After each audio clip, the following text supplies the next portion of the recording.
방송을 통하여 보내드리는 교과 해설 새벽 말씀 묵상의 시간에 함께 하신 여러분 안녕하십니까? 지난 밤도 평안하셨습니까? 저는 뉴욕 퀸즈 교회를 섬기는 문인정이라고 합니다. 오늘은 1월 18일 수요일 총 수입에 대한 11조인가 순수익에 대한 11조인가 라는 제목의 말씀을 함께 묵상하겠습니다. 말씀 묵상하시기 전에 함께 머리 숙여 기도하겠습니다. 하늘에 계신 저희들의 아버지 하나님, 나의 삶의 주인이신 아버지 하나님을 더욱 신뢰하는 방법, 또 나의 믿음을 더욱 날마다 키우며 그것을 세상에 고백하는 방법으로서 그 한 방편으로 우리에게 허락하신 이 11조 제도에 관하여 좀 더 정확하게 어떻게 하는 것이 하나님의 방법인가 이 아침 말씀을 통하여 우리가 묵상하겠사오니 성령님을 통하여 지혜 허락하시고 깨달은 바를 실천할 수 있는 용기 또한 주시옵기를 예수님의 이름으로 간절히 기도합니다. 먼저 하나님의 말씀 열왕기상 17장 9절로 16절의 말씀을 읽겠습니다. 조금 긴 본문이지만 끝까지 눈으로 또 귀로 함께 읽고 들어주시면 감사하겠습니다. 너는 일어나 시돈에 속한 사르밧으로 가서 거기 유하라. 내가 그곳 과부에게 명하여 너를 공개하게 하였느니라. 저가 일어나 사르밧으로 가서 성문에 이를 때 한 과부가 그곳에서 나무 가지를 줍는지라. 이에 불러 가로되 청컨대 그릇에 물을 조금 가져다가 나로 마시게 하라. 저가 가지러 갈 때에 엘리야가 저를 불러 가로되 청컨대 너의 손에 떡 한 조각을 내게로 가져오라. 저가 가로되 당신의 하나님 여호와의 사심을 가리켜 맹세하노니 나는 떡이 없고 다만 통에 가루 한 움큼과 병에 기름 조금뿐이라. 내가 나무가지 두엇을 주워다가 나와 내 아들을 위하여 음식을 만들어 먹고 그 후에는 죽으리라. 엘리야가 저에게 이르되 두려워 말고 가서 네 말대로 하려니와 먼저 그것으로 나를 위하여 작은 떡 하나를 만들어 내게로 가져오고 그 후에 너와 너의 아들을 위하여 만들라. 이스라엘 하나님 여호와의 말씀이 나 여호와가 비를 지면에 내리는 날까지 그 통의 가루는 다하지 아니하고 그 병의 기름은 없어지지 아니하리라 하셨느니라. 저가 가서 엘리야의 말대로 하였더니 저와 엘리야와 식구가 여러 날 먹었으나 여호와께서 엘리야로 하신 말씀같이 통의 가루가 다하지 아니하고 병의 기름이 없어지지 아니하니라. 오늘 교과 해설의 말씀을 준비하면서 저는 너무 깜짝 놀라고 동시에 아주 흥미진지함을 느끼게 되었습니다. 교과 소 제목 중 이렇게 길고 자세한 적이 별로 없었던 것 같은데 한국말 제목이 총 수입에 대한 11조인가 아니면 순수익에 대한 11조인가 라고 되어 있는데요. 제가 너무나 궁금해서 그렇다면 영어 제목은 어떨까 궁금해서 찾아보게 되었습니다. 그런데 영어로도 보니까 똑같더라고요. Tithing on the gross or the net income. 11금을 총 수입 기준으로 내야 하는가? 세금을 공제하기 전 총 수입으로 내야 하는가? 아니면 세금이 공제된 이후에 실수령액 기준으로 내야 하는가? 였습니다. 부끄러운 이야기지만 저는 경제 상식에 해박한 편이 아닙니다. 해박하기는커녕 너무나 무지해서 곤란을 겪는 일이 한두 번이 아닙니다. 저는 1999년도에 정식 목회를 시작하고 그리고 2000년도부터 정식 풀타임 목사 사역자의 급여를 처음 받게 되었는데요. 첫 달 급여 명세서를 받기 전까지 첫 달 급여가 제 통장으로 들어오기 전까지 목사의 급여가 얼마나 되는지도 모르고 살았습니다.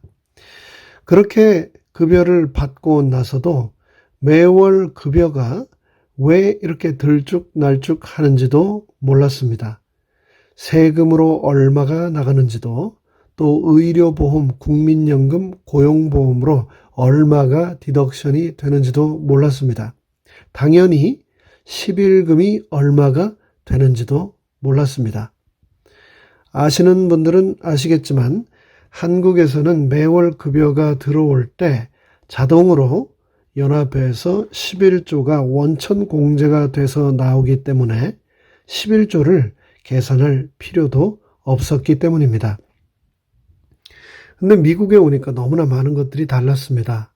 먼저 한국과 달리 미국에서는 목사들에게 부양료나 퇴직금 같은 것이 별도로 없다는 것, 또 사택이 따로 없고 자기가 알아서 렌트 집을 구해야 한다는 것, 그리고 가장 중요한 것 중에 하나가 자신이 낼 세금을 자기 스스로 세무사와 의논해서 매 페이첵마다 withhold 해야 한다는 것, 그리고 소셜 시큐리티를 어떻게 할 것인지, 의료보험은 어떤 종류로 얼마를 낼 것인지, 또 파소니지는 어떻게 기록해서 보고해야 하는지, 그리고 마지막으로 11금은 어떻게 내야 하는지, 이 모든 것을 스스로 알아서 해야 했습니다. 오늘 교과 제목을 보자마자 저는 10여 년 전에 한 날이 생각이 났습니다. 안식일 오후 식사를 마치고 청년들이 제 목회실에 모여서 시간을 보내고 있었는데요. 아주 우연치 않게 11금 이야기가 나오게 되었습니다. 저는 제 책상에서 안식일 오후에 여러 분주한 교회 사무들을 보고 있었는데 청년들은 제 목회실 소파에 앉아서 다과를 나누며 자연스럽게 그들끼리 그런 대화를 한 겁니다. 그런데 그 중에 한 여청년이 다른 청년들에게 질문을 했습니다. 11금을 내야겠는데 그로스를 기준으로 11금을 내야 하는지 네트 인컴을 기준으로 내야 하는지 잘 모르겠다라고 하면서 자기 생각에는 세금과 각종 공제금액이 다 떨어지고 난 이후 실질적인 최종 입금액 넷 인컴을 기준으로 11금이 계산되는 것이 맞다라고 생각이 된다라고 말을 하더라고요. 그도 그럴 것이 그 여청년은 이제 막 로말린다 약학대학원을 졸업하고 갓 약사로 취업을 한 상태였는데 대부분의 학생들이 그렇듯이 학비에다가 생활비에 사용하는 차까지 전부 론을 받아서 지난 시간 생활을 해왔고 지금 막 일을 하기 시작했으니 정부에서는 론을 갚으라면서 급여 명세서에서 그 돈을 뽑아 나가기 시작했고 거기에 또 각종 세금과 소셜, 의료보험이 공제되고 또 학교 기숙사를 떠나 생활을 시작하다 보니 이제 집을 얻어 사니 매월 렌트비에다가 생활비 그리고 또 생활비를 위해 사용한 신용카드비까지 다 자동이체로 나가기 시작하니 급여가 언제 들어왔는지도 모르게 남는 것이 거의 없이 텅텅 통장이 비더랍니다. 성실하게 신앙생활을 평생 해왔던 그 여청년이 나름 고민을 하다가 오빠들에게 털어놓은 것입니다. 11금을 하기는 해야겠는데 실제로 계좌에는 돈이 거의 없으니 또 얼마나 당황스럽겠습니까? 그러면서 그 여청년은 자신이 실제로 사용할 수 있는 돈, 실수입의 11금을 드리는 것이 맞지 않겠는가라며 오빠들에게 물었습니다. 근데 마찬가지로 대학을 졸업하고 또 그 후에 MBA를 마치고 그 지역의 한 유수한 회사에 취업해서 다니던 두 오빠들은 너무나도 당연하다는 듯이 11조의 기준 금액은 순수익이 아닌 총수입이어야 한다고 말을 하더라고요. 그때까지 저는 그런 생각도 미처 꼼꼼히 해보지 못했는데 그 두 청년은 소위 말하는 금융 전문가, 둘 다 직장에서 재무부서에서 꽤 전문가로 일하는 숫자에 밝고 나름 해박한 청년들이었습니다.